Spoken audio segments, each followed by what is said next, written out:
জানেন আপনি যখন মারা যাবেন মুনকার নকির আসার আগে আরেকটা ফেরেশতা কবরে আসবে, যার নাম রুমন।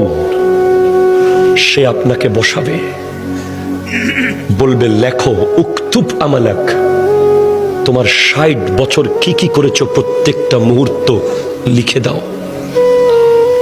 ৭০ বছর যা যা করেছো সব লিখে দাও। ৯০ বছর যা যা করেছো সব লিখে দাও। আপনি জীবনে একটা বাজারের লিস্ট লেখেন নাই, আপনি জীবনে একটা দোকানের হিসাব লেখেন নাই, আপনি ট্যালেন্ট ছাত্র ছিলেন, শুধু লিখতে বিরক্ত লাগে বলে আপনি ফার্স্ট ক্লাস পান নাই কলেজে ইউনিভার্সিটিতে। আপনাকে ৬০ বছরের লেখা লিখতে হবে। প্রশ্ন করবেন, এই ফেরেশতা কালি কোথায় পাবো এত? বলবে মুখের থুতুকে কালি বানাও। কলম কোথায় পাবো? হাতের আঙ্গুলকে কলম বানাও। কাগজ কোথায় পাবো? গায়ের কাফনকে কাগজ বানাও। লিখে দিতে হবে।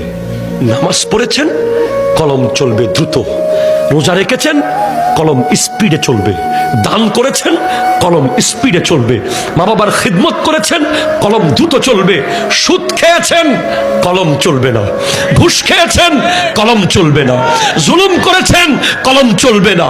মিথ্যা বলেছেন, কলম চলবে না। নাটক দেখেছেন, কলম চলবে না। বাটপারি করেছেন, কলম চলবে না। নামাজ পড়েন নাই, কলম চলবে না।